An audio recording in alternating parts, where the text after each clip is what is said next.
ज्ञान वाटिका में आप सभी का स्वागत है। आज जो है क्लास 9th का चैप्टर नंबर 8 जो कि मोशन है ना, उस चैप्टर का हम लोग पढ़ रहे थे और उसमें कुछ चीज हम लोग डिस्कस कर लिए थे, जैसे कि मोशन, रेस्ट है ना, यूनिफॉर्म मोशन और नॉन यूनिफॉर्म मोशन के बारे में हम लोग डिस्कस कर चुके हैं इस चैप्टर में, है ना। आज जो है हम लोग डिस्टेंस और डिस्प्लेसमेंट के बारे में जानने वाले हैं, उसको समझने वाले हैं, है ना, कि what is distance and what is displacement, है ना। What is distance and what is displacement, है ना। डिस्टेंस और डिस्प्लेसमेंट क्या होता है, इन दोनों के बीच क्या अंतर है ना, उस चीज को आज हम लोग समझने वाले हैं, है ना। तो सबसे पहले इस चीज को समझने के लिए हम लोग क्या कर रहे हैं कि एक एग्जांपल ले रहे हैं, है ना। क्या एग्जांपल ले रहे हैं कि लेट अ बॉडी, है ना, कोई एक बॉडी है जो कि पॉइंट ए से, है ना, चलना स्टार्ट करता है और ये जो है चलता है, कुछ दूर तक जाता है और पॉइंट बी में पहुंच जाता है और पॉइंट ए से पॉइंट बी का जो दूरी है वो 5 मीटर है, ऐसा हम लोग मान रहे हैं, है ना, ऐसा हम लोग मान रहे हैं। ठीक है, अब हम लोग क्या बोल रहे हैं कि ये बॉडी जो है बी पर है, बी पॉइंट से जो है वो लेफ्ट की ओर टर्न ले लेता है ना, और फिर लेफ्ट टर्न लेने के बाद वो वापस से जो है कुछ दूर और चलता है यहां से, है ना, और पॉइंट सी पर पहुंच जाता है ना, पॉइंट सी पर पहुंच जाता है ना। और ये पॉइंट बी से पॉइंट सी का जो डिस्टेंस है वो मान लेते हैं कि वो 3 मीटर है ना, ऐसा हम लोग मान लिए।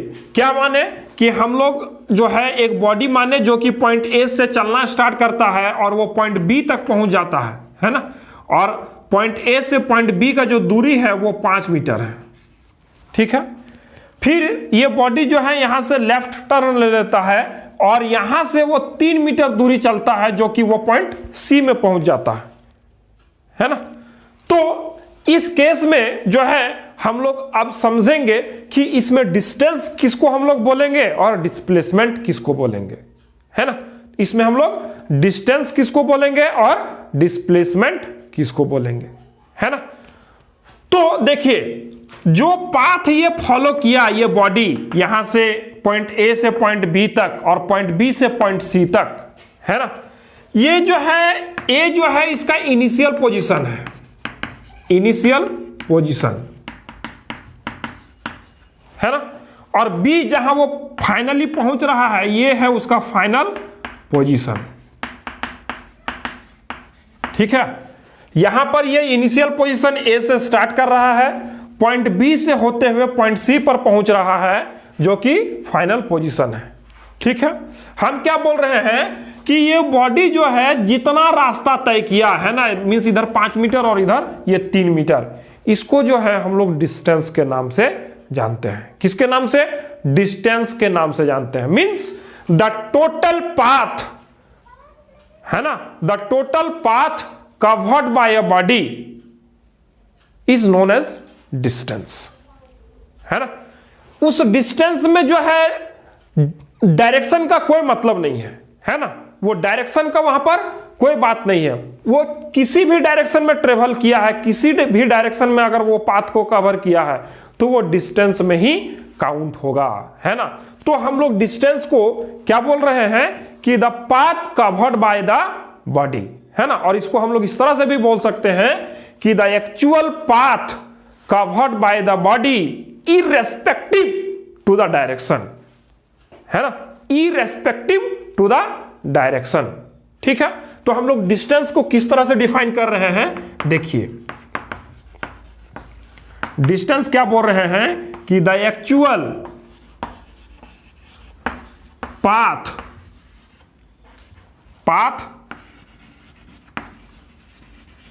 Covered by the body irrespective to the direction is known as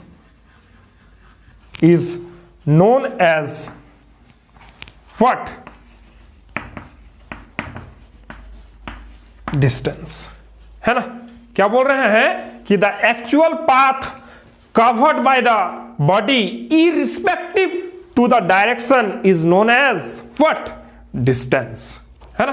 तो अभी हम लोग क्या बोल रहे हैं कि ये AB जो है 5 मीटर का है ना, और यहां पर BC जो है वो 3 मीटर का है ना। तो यहां पर जो है टोटल डिस्टेंस हम क्या लिख सकते हैं, टोटल डिस्टेंस हम क्या लिख सकते हैं, AB plus BC that is what, that is 5 + 3, है ना, दैट इज 8 मीटर, है ना, दैट इज 8 मीटर। तो हमारा डिस्टेंस क्या आ गया, 8 मीटर, ठीक है। इसका जो SI यूनिट है ना, SI यूनिट क्या है, SI यूनिट ऑफ डिस्टेंस क्या है, SI यूनिट ऑफ डिस्टेंस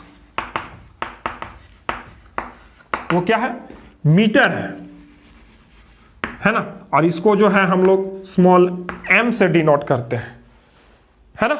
इसका SI यूनिट क्या है, मीटर है, और इसको हम लोग स्मॉल m से डिनोट करते हैं, ठीक है। और डिस्टेंस जो है यहां पर देखिए इररिस्पेक्टिव टू द डायरेक्शन है ना। और हम लोग इस चीज को जानते हैं कि जिस फिजिकल क्वांटिटी के साथ डायरेक्शन नहीं होता है, सिर्फ और सिर्फ मैग्नीट्यूड होता है, तो उसको हम लोग जो है स्केलर क्वांटिटी के नाम से जानते हैं, है ना। और अगर आपको जानकारी नहीं है तो आप इस चीज को समझ लीजिए, जान लीजिए कि those physical quantity which have only magnitude are known as what, scalar quantity, है ना।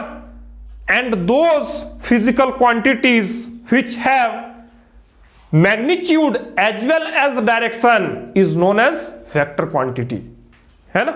मीन्स वैसा फिजिकल क्वांटिटी जिसमें सिर्फ और सिर्फ मैग्नीट्यूड होता है उसको हम लोग स्केलर क्वांटिटी के नाम से जानते हैं, और वैसा फिजिकल क्वांटिटीज जिसमें मैग्नीट्यूड के साथ साथ डायरेक्शन भी होता है उसको हम लोग वेक्टर क्वांटिटी के नाम से जानते हैं, है ना। तो इसमें देखिए इररिस्पेक्टिव टू द डायरेक्शन, इसमें डायरेक्शन का कोई बात नहीं है, तो हम लोग इसको कौन सा क्वांटिटी मानेंगे, distance is a scalar quantity, scalar quantity, है ना। डिस्टेंस जो है एक स्केलर क्वांटिटी है ना। तो डिस्टेंस हम लोग समझ लिए, अब डिस्प्लेसमेंट कैसे समझेंगे हम लोग, है ना। तो डिस्प्लेसमेंट क्या होता है, डिस्प्लेसमेंट जो है वो एक्चुअल पाथ नहीं होता है ना, वो एक्चुअल पाथ नहीं होता है। Displacement is the measure of the shortest distance between the initial and the final position, है ना। Means it is the shortest distance between the initial and the final position, है ना। मीन्स जो भी straight line है ना, यहां से अगर हम एक स्ट्रेट लाइन खींचे, शॉर्टेस्ट डिस्टेंस क्या होगा, ये वाला होगा, है ना, ये शॉर्टेस्ट डिस्टेंस होगा, है ना। तो shortest distance between initial and final position is known as what, displacement, है ना। Displacement is nothing but the shortest distance between the initial and the final position, है ना। तो हम लोग डिस्प्लेसमेंट को किस तरह से डिफाइन कर सकते हैं,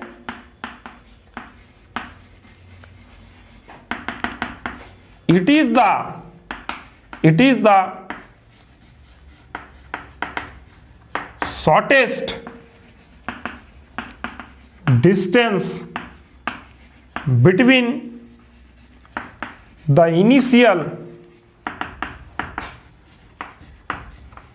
and the final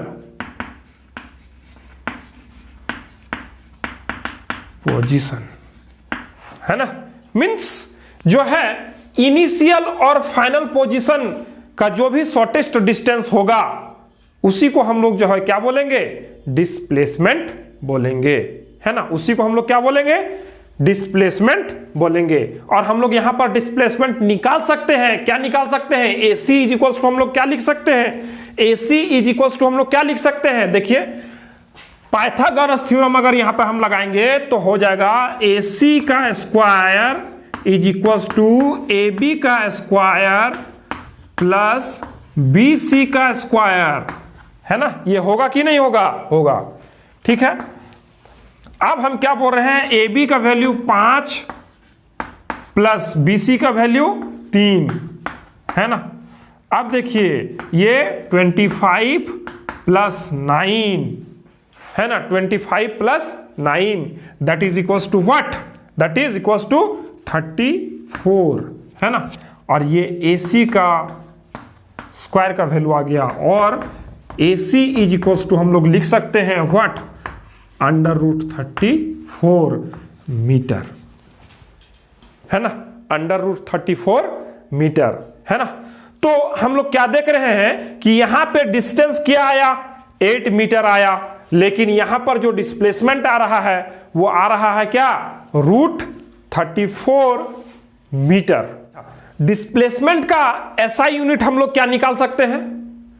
डिस्प्लेसमेंट का SI यूनिट क्या होगा? SI यूनिट ऑफ डिस्प्लेसमेंट क्या होगा?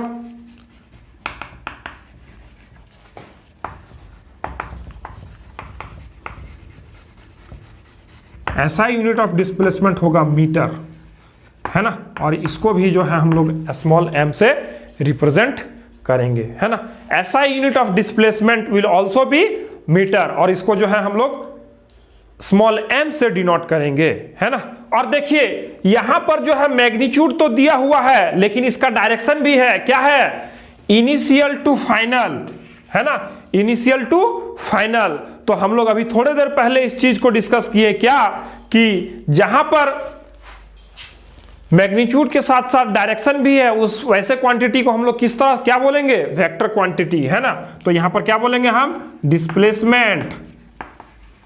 डिस्प्लेसमेंट इज अ वेक्टर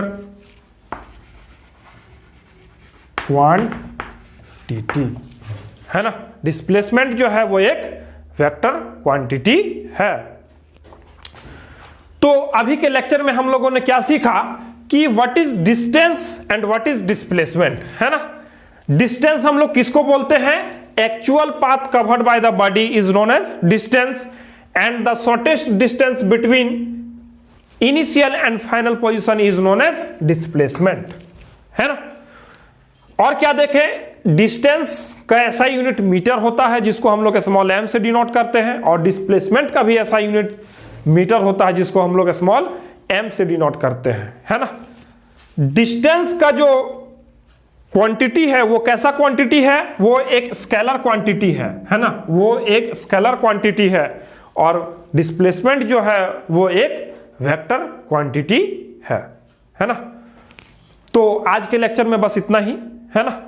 अगर आपको ये लेक्चर अच्छा लगा तो आप इसको जरूर लाइक करें, है ना। अपने क्लासमेट्स और जितने भी आपके स्टूडेंट्स हैं आपके साथ, जो भी है जितने भी स्टूडेंट्स के साथ आप शेयर कर सकते हैं, इसको शेयर कीजिए, है ना।